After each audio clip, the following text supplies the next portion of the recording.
Friends, welcome to माय ध्वजा. माझ्या बाळाला दर 2-2 तासांनी झोपेतून उठवून दूध पाजायचंय का?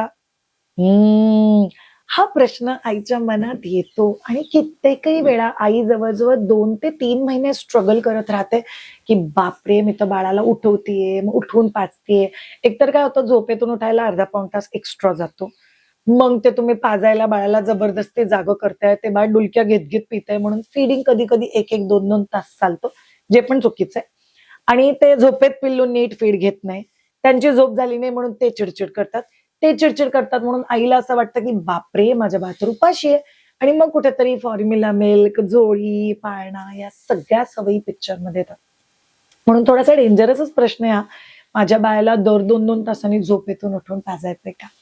या प्रश्न रिलेटेड तुम्हाला काही-काही गोष्टी माहिती असल्या पाहिजे. नंबर 1 की का? कुठून हे सायन्स आलं? नंबर 2 जर तुम्ही हे केलं नाही तर त्याचा काही साइड इफेक्ट बाळावरती होऊ शकतो का? नंबर 3 ऍक्च्युअली ही गोष्ट 24 तास पाळणं महत्वाचं आहे का पाळणं महत्वाचं नाहीये? या 3 भागमध्ये आपण हा व्हिडिओ डिस्कस करणार आहे. तर तुम्ही जेव्हा केव्हा आत्ता व्हिडिओ ऐकताय तर शेवटचा भाग जो आहे, तिसरा भाग, तोपर्यंत नक्की ऐका, म्हणजे तुम्हाला एक कनेक्शन लागेल जे मी बोलतेय त्याबद्दलचं. ठीक आहे.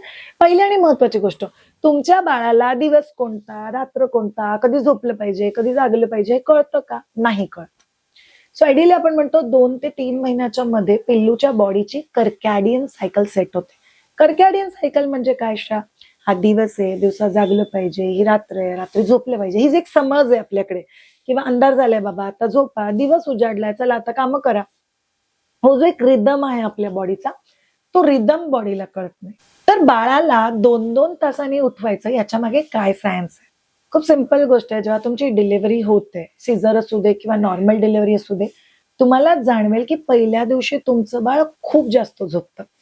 कारण डिलिव्हरीच्या प्रोसेसमध्ये तुमचं बाळ जवळ-जवळ 3 महिने प्रॅक्टिस करते. मी असं जन्माला येऊ, मी असं जन्माला येऊ, मी काय करू, मग लेबर पेन कसं देऊ? ह्या प्रोसेसमध्ये बाळ बऱ्यापैकी दमलेलं असतं.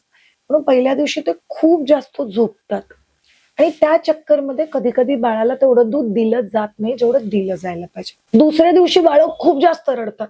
कारण त्यांना कळतं, की मी आता पोटाच्या बाहेर आलोय आणि आता एक्झॅक्टली मी काय केलं पाहिजे? आणि म्हणून ते रडतात. नवीन हवा, नवीन एन्व्हायर्नमेंट, नवीन लोकं, नवीन आवाज, नवीन स्पर्श या सगळ्यामुळे रडतात. आणि दुसऱ्या दिवशी एवढं दूध कोंबलं जातं त्यांच्यात, रडतंय पाजा फॉर्म्युला मिल्क, रडतंय पाजा ब्रेस्टफीड. इतकं दूध पाजतात, इतकं दूध पाजतात आणि आपल्याला कळतच नाही, की एक्झॅक्टली बाळ रडतंय का?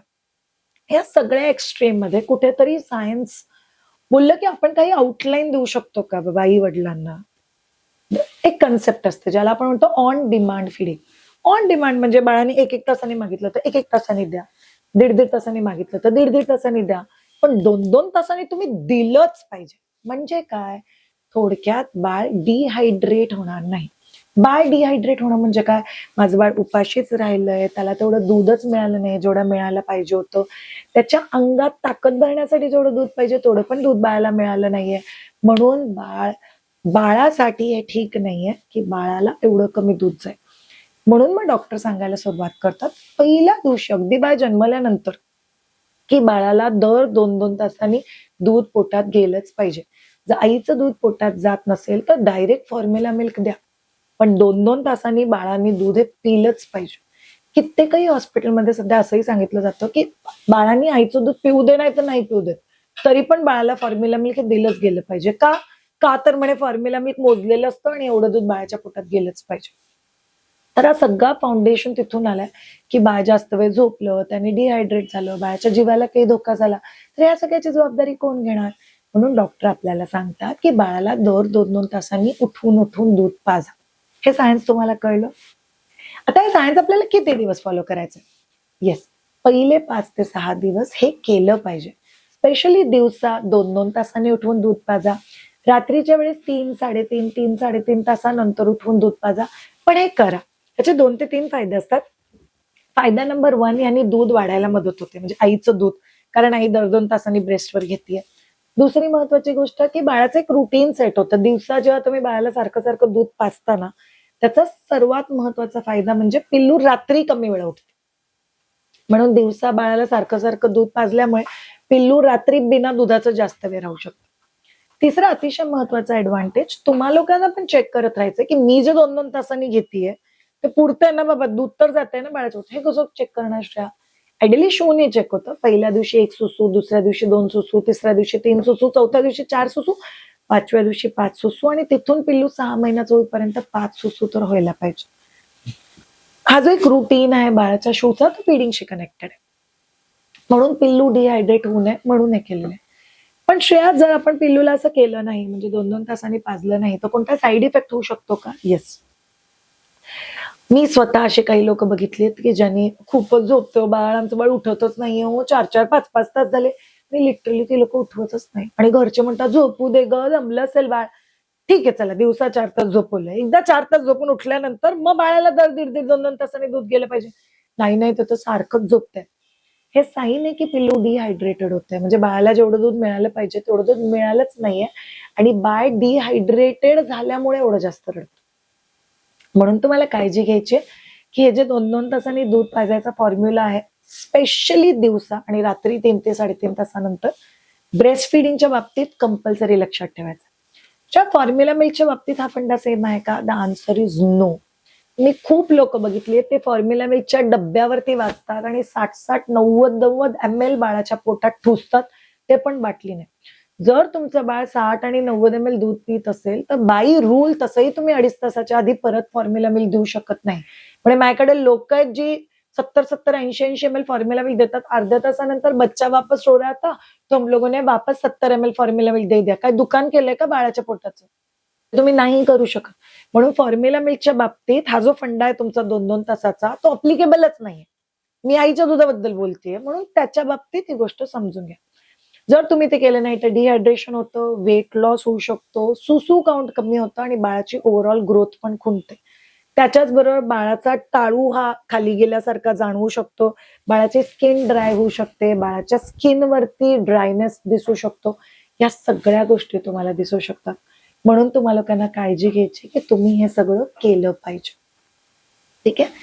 पुढची अतिशय महत्वाची गोष्ट जी तुमच्या स्वतःच्या तुम्ही लक्षात ठेवायची आणि याच्यावरती तुम्ही लोकांनी काम करायची गरज आहे. पण श्रेया आयुष्यभर करायचं आहे का? नाही. पहिले 40 दिवस, आयडियली आपण म्हणतो पहिले 20 दिवस कंपल्सरी, जोपर्यंत आईची रिकव्हरी होत नाही, एक फिडिंगचं रुटीन सेट होत नाही. मला आता पेन फ्री फिडिंग करता येतंय श्रेया, आता मला दुखत नाहीये, मला थोडंसं बाळाबरोबर आता कनेक्ट होता येतंय.